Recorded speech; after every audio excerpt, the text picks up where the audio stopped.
If I had another one, I'd take it. No, I'm excited for this year. We got a good group this year, so I think we got a chance to make a lot of noise. Just that's what I came back for. I think I got some unfinished business. Bill, what's it like to have someone like Sarah who's fifth year, been around the block a little bit? Her leadership is going to make the difference in this team this year. The bond that I've gotten to personally create with her, I was just joking a second ago about how she was a sophomore whenever I came on my official visit here, but the amount that she has grown as not only a player but as a leader and a person, you can see it. You can see it when we step on the court, when we're in practice. Whether she's on as point guard every rep, whether she's a two, her voice and her leadership, it has a tremendous impact on us in our program. And she's a fun person too, so that's nice. Thank you.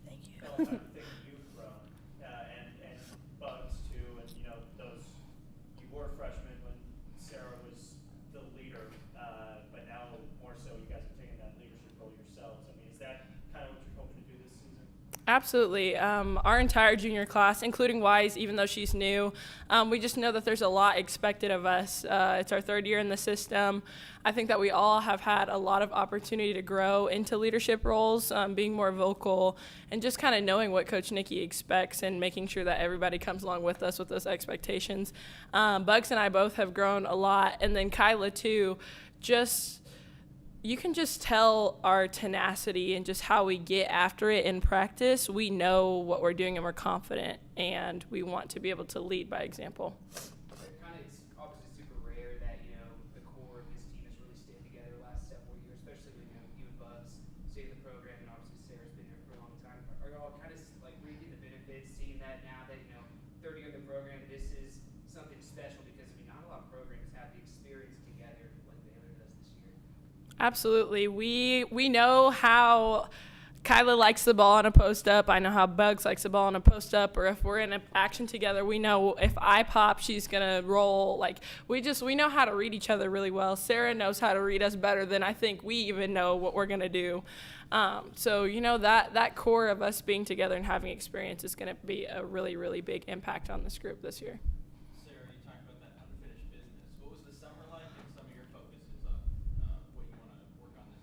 I've gotten in better shape, dropped some weight, just be able to move better on the court. I focused on mostly being a leader. I have been here the longest and knowing what Coach Nikki wants. And I know I got to get these guys ready for when I do leave. Baylor has to continue to be Baylor and dominant. So just being that leader and getting in better shape so I can play on both ends of the floor this year. Sarah, to build off that, what kind of went into your decision to come back, and what was that first conversation like with Coach Nikki when you said you were coming back? I think, that was everybody's big question, like what I was going to do. But when you can come back to a school like this that has a great fan base and can play for a coach like Coach Nikki that feels like family, why not come back when you got a chance to be that fifth year? The league and whatever I want to do after I leave here or be there, you only get once in a lifetime chance to do this. And with this group we got some experienced players. We picked up Nettie, and I think we got a chance to make a lot of noise. We got a taste of the tournament last year, and I think we're gonna go a little bit more deeper than what we did last year. That was the main reason why I came back. You were undersized inside last year. Do you feel like you're in it gives you a different type presence in there that you didn't have necessarily last year? Yeah, every time I see her down there, I want to throw her the ball. Regardless if there's 2 people on her, 3 people on her, I feel like she can score on anybody in the country. She makes a huge difference. That rim protector, she's going to be able to guard the bigger post player, so I think she's going to make a huge difference for us this year. Ella, you heated up the three-point range a lot last year. Has that been another focus coming into this year for you?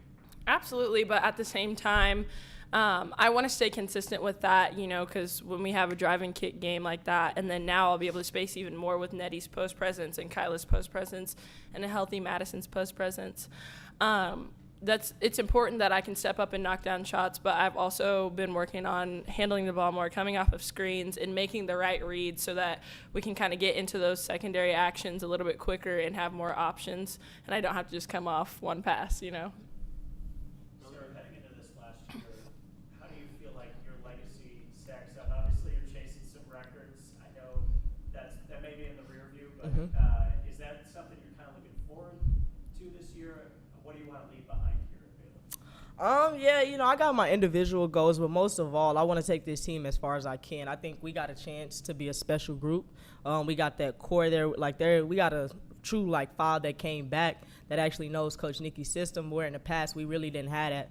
So I think we're going to make a deep run, and, leaving my legacy, like, Baylor still has to be Baylor when I leave. We still got to be able to bring in great players. We still got great players here, so just want to be able to leave an impact with that leadership of Baylor still has to be the Baylor that it was when I first came.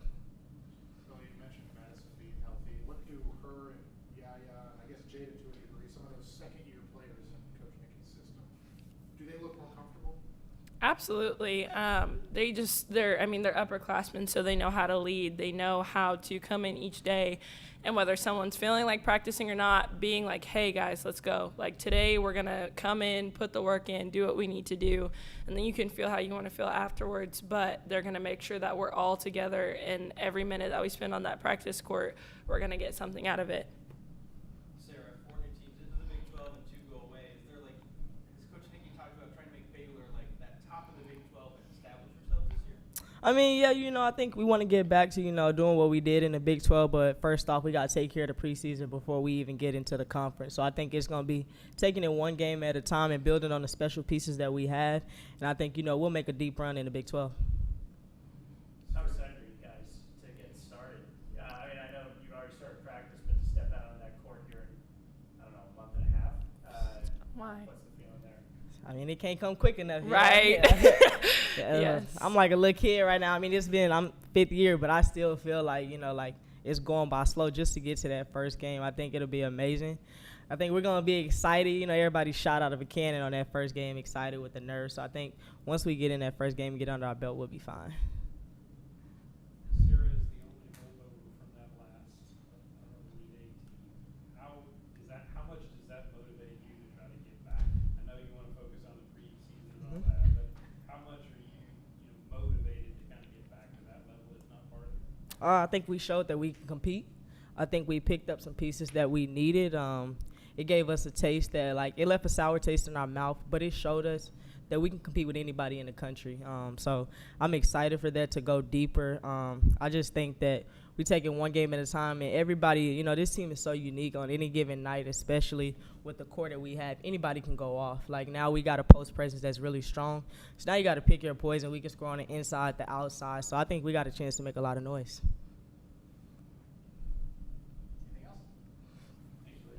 Anything else? Thank you. Don't use 50 or no more, though. Emma, would you mind writing this story up and just send it to me? That'd be great. I can do that. Okay, thank you. I can give you a few details from practice, too, if you'd like. Oh, yes. Sure, we get all the scoops. First one in the books. First one. Yeah. First, last one. Yeah, bittersweet.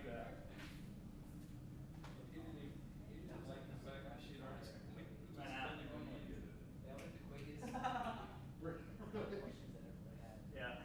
No, it was good. I felt like that, already mid-season form. That's what I'm saying. They know there's a primetime game at university. Wait, go ahead. Are you going? Currently, so as soon as Nikki can get done, out west. But we can never get land passes because they're like an hour and a half away. So it's kind of like that's why we're not district. Yeah. I think they started district late. That makes sense. But You don't want to double up on There was a couple years in there with land passes. to the station. Oh, really? That would be that'd be so nice. Yeah. I mean, obviously we're never. Except for them, because they would always travel. So I walked across the street. It was like, yeah, it's weird. It's a little different. Technically, like their market technically covers our passes. So I went down to cover one in Georgetown. Really hard to Pflugerville. It's like Pflugerville, Hendrickson, land passes. And they're like, what are you doing here? I'm like, what are you used to? This is my team. And they're like, no, we cover. And I'm like, okay, well. Yeah, but am I going to see that in the Waco ISD? There's I doubt it. So. It was funny, because at one point, when Cox was in Detroit, they actually developed Yeah, looking for somewhere. a rule, a kind of philosophy, that if one of their newspapers was out of place, the other one didn't need to be there, shouldn't be there. Yeah, because they can give. That was the thing. He liked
That's definitely the first adjective I would have used. Definitely.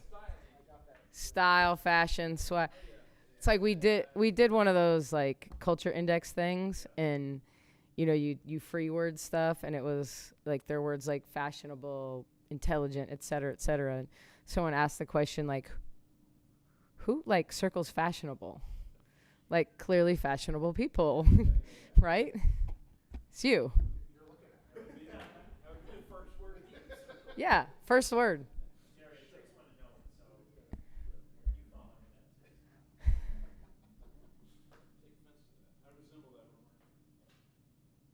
Who wants to start? How good is it to be back? I mean, what about this team excites you, and what are you most looking forward to? I think the nicest thing right now from the transition from summer to fall even is, for the first time we have more returners than newcomers. So, just having a core group that, understands culturally, understands system, understands expectations, all of those things. We've just had a very uneventful off season, and uneventful is good.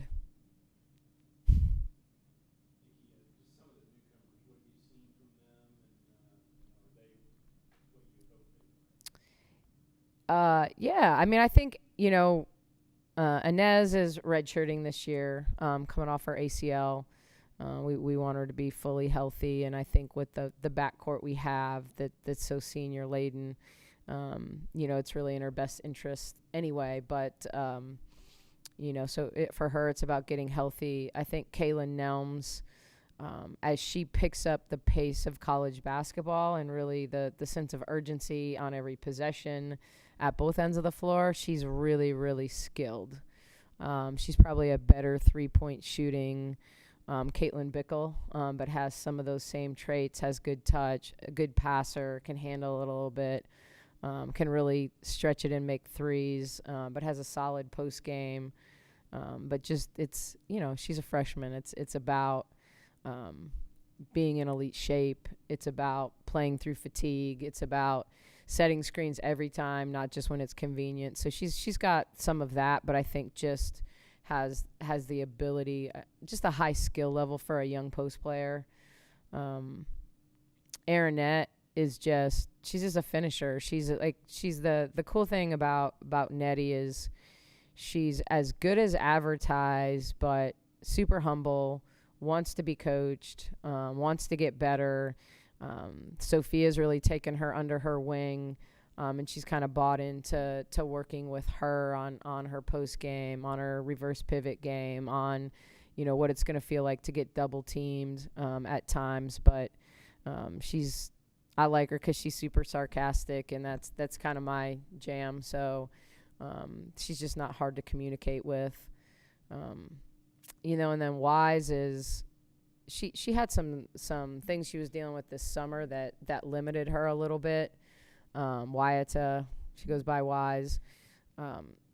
She just has a unique ability to make plays. Like, it's very unorthodox. It's very, at times, a little awkward. If you watch her in a drill, she's not as good as she is when the game just starts going, and then she's making plays when she has to think too much, but when she just can play full speed. The beauty of Wise is she's going to make a lot of mistakes, but they're going to be 100 miles an hour. And so that's always better than someone tiptoeing around and making, decisions that are too slow, that are too, so she's going to get better as she understands the game, understands how we play.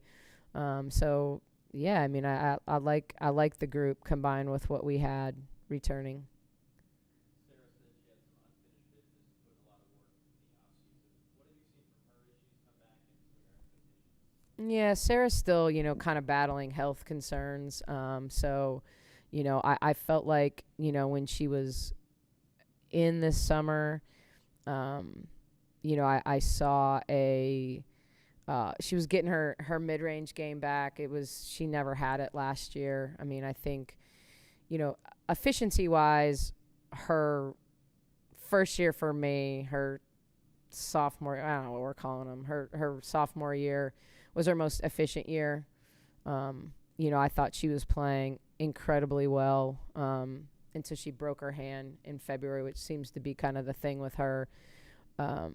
She dealt with issues her whole junior year, but was our leading scorer and had to be. She had to be a go-to, but she was less efficient, but made plays and made big shots for us and was someone we could play to. A year ago, by nature of kind of her foot issues, she just never had a middle game.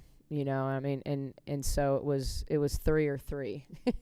And I think getting back to being a little more explosive off the bounce, being able to knock down the mid-range jump shot, she's really, really going to be able to feed off of the attention that Nettie gets in the post.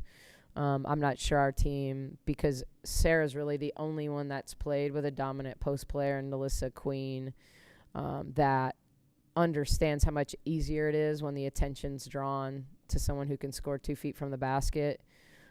You get the kick out, you get the one more. And so I think that's going to be really good for Sarah, and Sarah's probably our best post feeder because she has experience doing it. But, we just want to get Sarah back healthy enough that she looks like, as we like to say, sophomore Sarah, because I think that's when she was elite.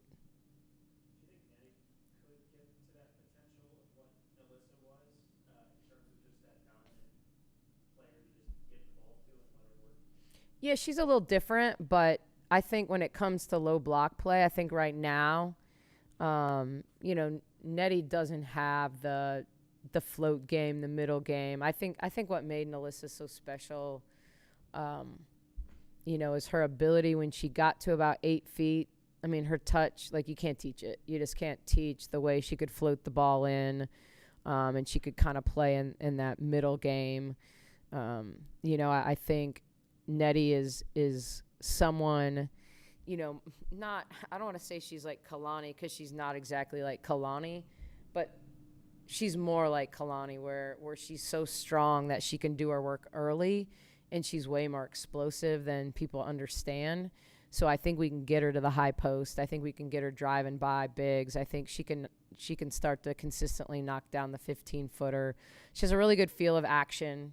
She can DHO. She can play in pitches. She can fake handoff and keep. Like, she's old enough and played so much basketball and played so many minutes when she was at Colorado, and obviously a really good league, that she doesn't get sped up a lot. She's super confident in her catches, so I think that's one of those things that sometimes even veteran posts aren't good, and those DHOs and things like that. Like, she has pretty good command of her strength. I think we all, or the whole country, kind of discovered who Jada Walker was in March. And what kind of steps has she taken in the offseason? I've seen her so far in the last couple of weeks. Yeah, I've always said the best position to play for me is point guard, and the worst position to play for me is point guard. That's what I played, so my expectations are just different for that position. Also, how we play. We don't just throw it to the wing and cut away. We don't just throw it to the wing and cut to the ball side corner. Like, our point guards initiate everything we do. I certainly can get it out of their hands and run other actions and set plays, but when it comes to how we just teach the game, it very much starts with the point guard having command out there. And I don't think Jada had a lot of command, especially early in the season. I think she made plays because she's an absolutely unbelievable little playmaker. But when it came to, like, organizing her team, running the team, knowing who to go to, when to go to them, how she could get it to them in the actions that we'd taught, I had to really either kind of teach the game as the game was going on, call the game for her, and then make it also very simple, because simple doesn't have to be not effective. And so I think the growth comes so much for point guards in year 2, because they get a little bit of that behind them in terms of, are we in a drag? Are we in a step up? Are we in a DHO? Like, well, it's up to you, and I think that's, when you're someone that for 2 years of your college career, you've played off of Ryan Howard, or you've played off of, Maddie Shear, who we're going to see at TCU. Like, Jada never played the point. Doesn't mean she didn't have the ball in her hands, but she didn't play the point. So there's a difference in being someone that's a little scorer and someone that's trying to organize the other 4 people on the court. And so I learned a lot about how to coach Jada as the season went along. I think a lot of her success came from simplifying, understanding, like, here are your reads. Like, let's keep it simple. Let's get in a drag and a step up. If you have the jump shot, take it. It's a layup for you. If you don't, get off the ball. And I think the layer for her that we need her to add this year is really feeling the pocket and being able to play the pocket to the post, and then still get off the ball. Like, we have enough people that can handle the ball outside of her that she's still going to be at her best in open space. Like, when we can get in early offense and there's open space and room for her to step through and do all the things that most little people can't do. It's where she excels. And then being really good at understanding, now's the time for me to just get off the ball. We're in a pin down, get it to somebody else, let them play it to the post, So I think I've learned to coach her better, and I think her confidence just really grew. As much as the Virginia Tech game, she was elite. She was really, really good against USC too. I mean, she didn't have 28 points, but she had a really good floor game.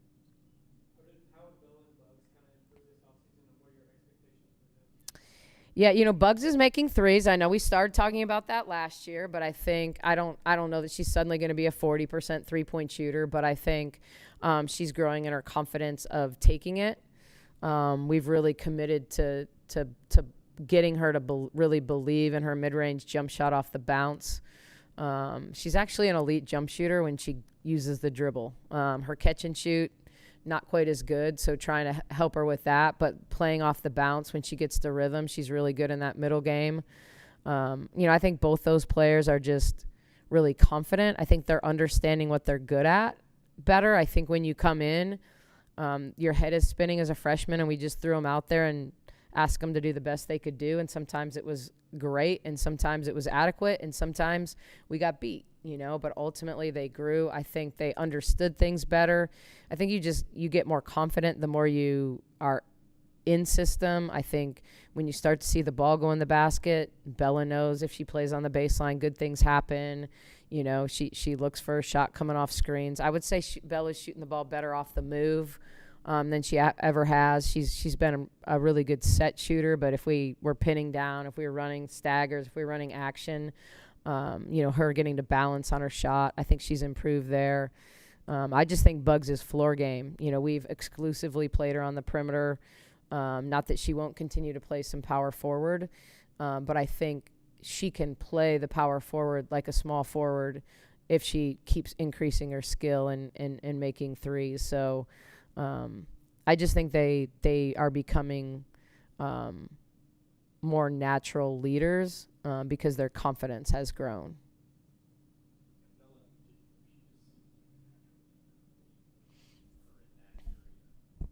Yeah, I mean, she obviously is one of those players that plays really, really hard, and speaks like she's going to be the next president of the United States.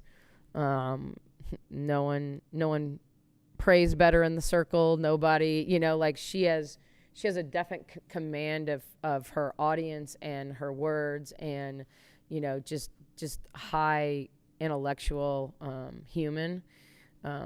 I think it still sometimes comes down to,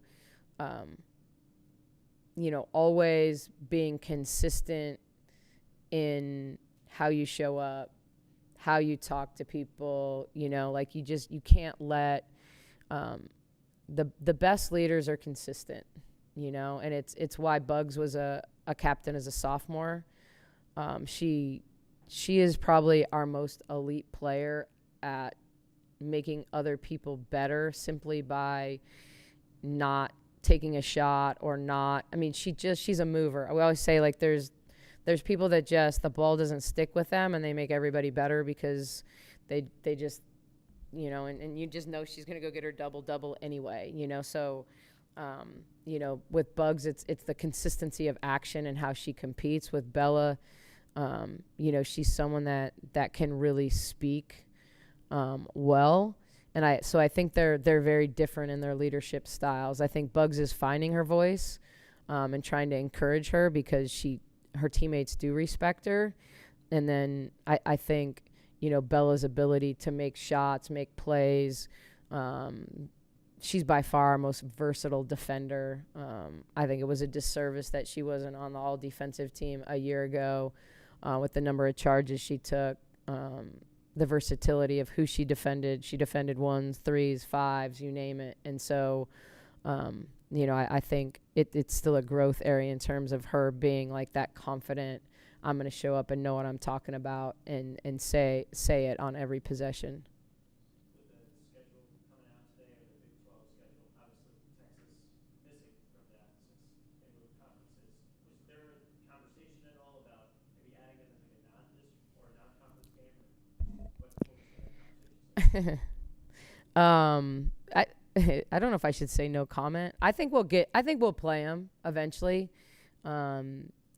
Whether it's home and home, there are events in Dallas that I think would be awesome neutral site games, although we've always liked playing in Moody. So, so I think we'll obviously see them up in New Jersey, but I definitely will want to get them on the schedule. They're going to be really, really good this year. And Rory got another year, so I'm pretty sure they'll be good next year too. So definitely would consider putting them on the schedule.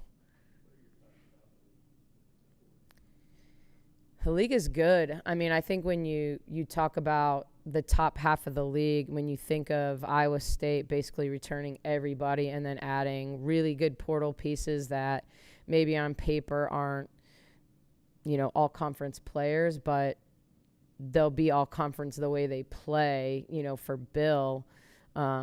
I joked with his son Billy this summer that they basically went out and made sure that no one could even think about double teaming Crooks without giving up a 3 because they added perimeter shooting with size. So they added big guards that can really shoot it in Hansford and I remember all of them that they signed. Hare. So I think they're good. I think obviously when you think about Kansas State and Aoka Lee being a 7th-year senior and them having 3 other 4-year starters, I'm assuming that the Glenn twins and Sundell still start, but they've started their entire careers. So I think they're going to be really veteran and really comfortable with who they are and how they need to be successful. So, I mean, I just feel like they probably threw the ball up and started, and they felt like they'd been doing it forever. TCU added obviously really elite pieces in the portal with Haley Van Lith. I almost said Cavender. She did come and then went. But Shear, Donovan, they added really, really good players in the portal. I think Arizona becomes a little bit like Texas was. I'm not saying that they're going to be picked there, but I think how they play, the tenacity that they have on defense, their full court pressure. I think system-wise, especially defensively, they remind me of Texas. But, Utah will have Neepkins back and some of the kids that were injured last year, so we know they're good. And their system team, they're going to stretch you out. No one's sorry to see Peely leave.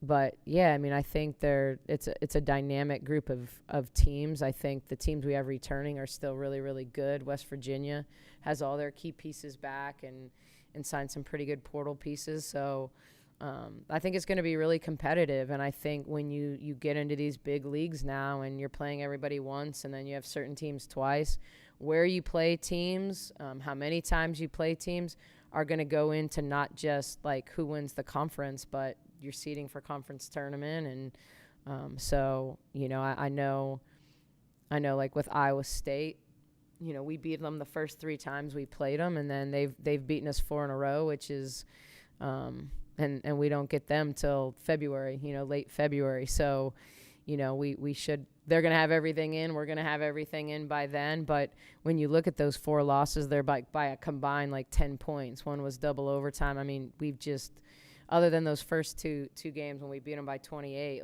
all the games have come down to the last couple possessions. So I just think the league is going to be really, really good, really, really similar to it in some ways in the past, where you have a lot of different styles of play. And I also think that the the Big 12 brand has been really great for the new schools. I think UCF has recruited really, really well. I think Cincinnati, they can't talk about their class yet, but, they've got key commitments in 25 that are really, really good that maybe don't go to Cincinnati if they're not in the Big 12. So I think it's going to elevate the teams, that haven't been quite as good because of the brand. So I think the league's going to be really good. All the experience that you're bringing back and how far you got last year, what are your expectations for Baylor this year? How do you manage those? I mean, I don't think the expectation is ever anything less than a conference championship. I think that's why I came to Baylor. I think that's why our players choose Baylor. I think we know that we were one defensive stop away from maybe being in the Elite Eight. Obviously factors go into that, but, a missed box out and then a foul with 1 on the shot clock, on a late play. Now we're running that play that we hit a 3 on to go up 1 instead of be down 1. So, I think we needed to add Aaronette. I just think this team needed somebody in a league that has Crooks, a league that has Lee, a league that has Prince and Cunningham at Arizona. There's just a lot of bigs in this league, that are veterans. And so I think being able to single people up and play a different way. Our team has to learn to play through the paint, and we don't have a player on our team besides Sarah that's played through the paint, for 2 years. That wasn't Asia's strength. It wasn't Dre's strength. It was to get them in space, to get by the bigger players and to go around them, drive around them, shoot it, attack them. And so we're having to teach a different way to play at times. It doesn't mean we change stylistically, but it does mean learning the ball needs to go into the paint when she's got 2 feet and her defender behind her, So I like what we have on paper. I like what we have, when we start running up and down. But most seasons are defined by health, and playing well at the right time. But, we were excited about being in the Sweet 16, but we also we're so close to the Elite Eight that we know that that's a real possibility if we play well and have things align. And so, I think this team, I remind Kaylin Nelms all the time because she said it out loud to our booster group about why she came to Baylor, and it was to win a national championship. So, when she's not running hard enough, I remind her of her reason for coming to Baylor, because, not going 100%, not being full speed, you're not going to beat teams in big matchups, if you don't have it all put together. But this team is good. I think they're good. We're not going to shy away from saying we want to compete for championships.